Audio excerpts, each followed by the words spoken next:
Thursday को upload किए मेरे पिछले वीडियो में मैंने आपसे कहा था कि अगला वीडियो स्वॉर्म ड्रोन्स के बारे में बनाऊंगा और उसके ठीक 2 दिन के बाद भारतीय वायुसेना ने स्वॉर्म ड्रोन्स की तस्वीरें भी ट्विटर पे पोस्ट कर दी, जिसके बाद यूट्यूब पर इससे रिलेटेड सैकड़ों वीडियोस बन गए और आपने भी उनमें से कुछ वीडियोस को ज़रूर देखा होगा। तो चलिए मैं आज आपको डिटेल में बताता हूँ कि आखिर स्वॉर्म ड्रोन्स हैं क्या।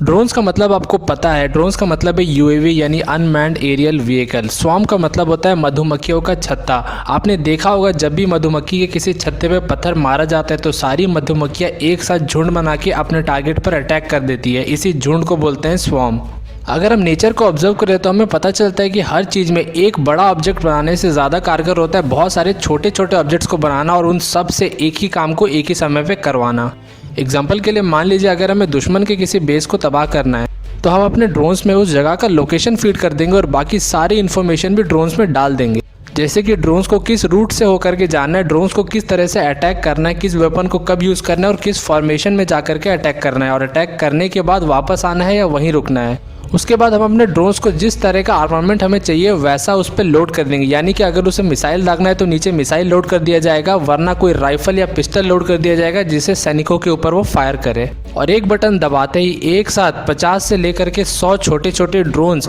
जो कि आर्मामेंट से लैस होंगे वो दुश्मन की तरफ बढ़ जाएंगे। हालांकि दुश्मन के बेस में एयर डिफेंस सिस्टम ज़रूर होगा, लेकिन यहाँ हमारे ड्रोन्स को साइज़ और नंबर का फ़ायदा मिलेगा। हमारे ड्रोन्स का साइज़ इतना छोटा होगा कि रेडर के पकड़ में आसानी से तो आएगा नहीं, अगर पकड़ में आ भी गया तो एक साथ इतने सारे ड्रोन्स को देख करके एयर डिफेंस सिस्टम कंफ्यूज हो जाएगा और जब तक उनका एयर डिफेंस सिस्टम समझ पाएगा कि किस ड्रोन के ऊपर अटैक करना है और किसे छोड़ना है, तब तक हमारे ड्रोन्स उस बेस को और एयर डिफेंस सिस्टम को तबाह करके वापस भी आ जाएंगे। अगर मैं इनके कुछ और यूजेस आपको बताऊं तो इनको एक शील्ड की तरह भी इस्तेमाल किया जा सकता है, यानी अगर हमें दुश्मन की किसी इंपॉर्टेंट बेस के ऊपर अपने फाइटर जेट को ले जाके हमला करना है या अपने मिसाइल को भेजना है तो हम उससे पहले इन ड्रोन्स को ले जा करके उनके एयर डिफेंस सिस्टम को कंफ्यूज कर सकते हैं और अपने एयर डिफेंस सिस्टम के जो आर्टिफिशियल इंटेलिजेंस है उसको इस तरह से डिज़ाइन कर सकते हैं कि जो एयर डिफेंस है दुश्मन का वो जा करके ठीक उसी के ऊपर अटैक करके उसे तबाह कर दे, जिसके बाद दुश्मन का जो बेस होगा या कोई भी बड़ा लोकेशन होगा वो पूरी तरीके से एक्सपोज हो जाएगा और हम ईजिली वहाँ पे अपने फाइटर जेट्स को या मिसाइल मार करके उसे तबाह कर देंगे।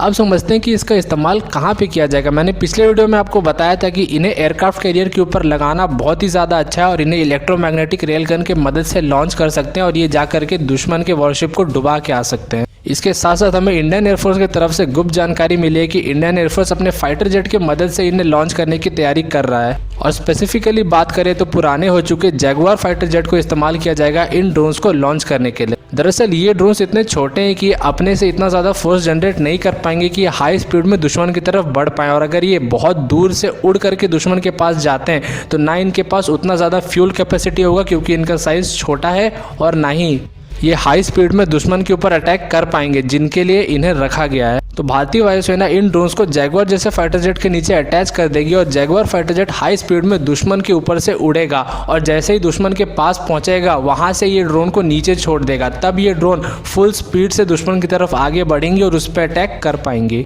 वैसे इंडियन आर्मी और इंडियन नेवी को भी ये फ्यूचर में जाके बहुत अच्छा सर्विस देगा, लेकिन आज के डेट में अगर प्रैक्टिकली बात करें तो सिर्फ एयरफोर्स के पास ही ऐसी कैपेबिलिटी है जो इसे हाई स्पीड पर लॉन्च कर पाए। तो आने वाले समय को देखें तो इंडियन एयरफोर्स ही इसका इस्तेमाल करेगी और काफ़ी अच्छे तरीके से करेगी दुश्मन को मजा चखाने के लिए। अब समझते हैं कि इनका यूजेस क्या क्या होगा। आपने पिछले कुछ महीनों में रिपोर्ट सुना होगा कि आतंकवादी ड्रोन्स का इस्तेमाल कर रहे हैं बॉर्डर के इस तरफ अपने वेपन्स को ट्रांसफ़र करने के लिए। अगर आतंकवादी टेक्नोलॉजी को लेकर के अपने आप को अडेप्ट कर रहे हैं तो हमें सबसे पहला टेक्नोलॉजी का इस्तेमाल उन्हीं के ऊपर करना होगा। इन ड्रोन्स का सबसे अच्छा इस्तेमाल होगा कि इन्हें बॉर्डर के पास उड़ाया जाए और दुश्मन के जो लॉन्च पैड्स हैं जो कि हमारे बॉर्डर के बहुत पास होते हैं उनके पास ले जा करके सीधे वहीं पे जितने आतंकवादी हैं उनको फायर करके वहीं पे मार दिया जाए और चुपचाप वापस आ जाया जाए। इससे हमें कोई ज़्यादा बड़ा खतरा उठाने का ज़रूरत नहीं पड़ेगा, कोई ज़्यादा बड़ा हल्ला नहीं होगा, चुपचाप हम अपना काम कर पाएंगे और इसका परिणाम ये होगा कि भारत में एक भी आतंकवादी घुस नहीं पाएगा, क्योंकि किसी भी आतंकवादी को घुसने के लिए पहले टेरर लॉन्च पैड पर आना पड़ता है और उसके बाद वहाँ से उसे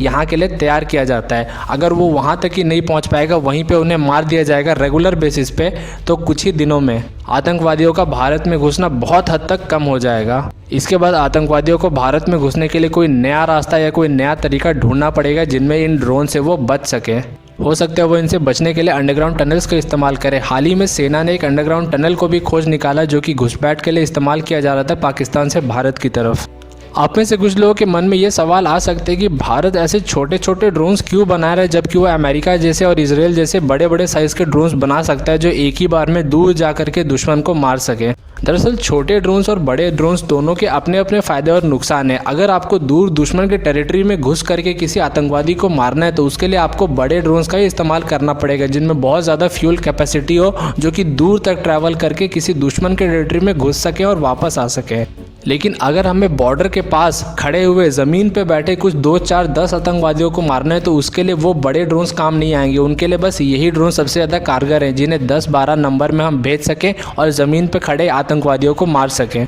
और दूसरा, जब हमें किसी ऐसे एरिया में घुसना है जहाँ पे एयर डिफेंस बहुत ज़्यादा टाइट है, जो हमारे बड़े साइज़ के ड्रोन्स होंगे वो बहुत ज़्यादा खतरे में हो जाएंगे, क्योंकि एक शॉट लगते ही वो वहाँ पे धराशायी हो जाएंगे। तो ऐसे में उन बड़े ड्रोन्स के ऊपर भी इन छोटे ड्रोन्स को इस्तेमाल किया जा सकता है। इन्हें उन बड़े ड्रोन्स के बाहर में लगाया जा सकता है और जब भी उन्हें डिटेक्ट होगा कि कोई एयर डिफेंस सिस्टम एक्टिव हो चुका है उनके एरिया में, तो वो इन छोटे ड्रोन्स को उनकी तरफ भेज देंगे, ताकि बहुत सारे छोटे छोटे ड्रोन्स एयर डिफेंस सिस्टम को कंफ्यूज कर दे और लास्ट में जाकर के उसी से लड़ करके उसे ख़त्म कर दे, ताकि जो बड़ा ड्रोन है वो सेफली अपने ऑपरेशन को कर पाएगा और अपना जो भी मिसाइल जहाँ पर भी दागना है वहाँ पे दाग करके सक्सेसफुली और सेफली वापस आ जाएगा। इससे हमें जो सबसे बड़ा फ़ायदा होगा वो ये होगा कि किसी बड़े इक्विपमेंट के लॉस से हम बच जाएंगे। कुछ छोटे छोटे साइज़ के जो ड्रोन्स हैं उनका इस्तेमाल करके थोड़ा छोटा सा कॉस्ट सह के हम अपने बहुत बड़े किसी अच्छे इक्विपमेंट को तबाह होने से बचा पाएंगे। आर्मी इसके मैकेनिकल एस्पेक्ट के ऊपर काम कर रही है, लेकिन इन ड्रोन्स को हम सिविलियंस के लिए भी इस्तेमाल कर सकते हैं। इन्हें पुलिस भी इस्तेमाल कर सकती है भीड़ भाड़ वाले इलाकों में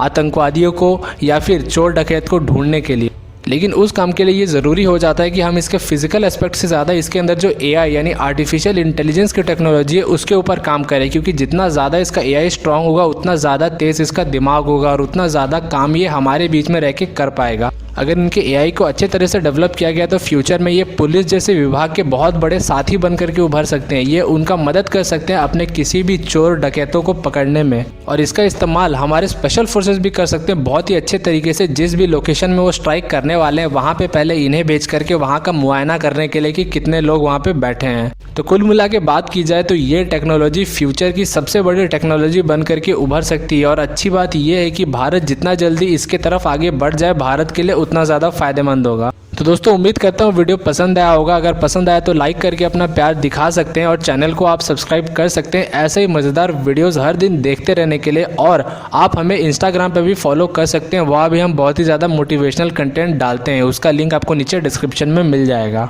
तो मिलते हैं अगले वीडियो में, तब तक के लिए थैंक्स फॉर वॉचिंग।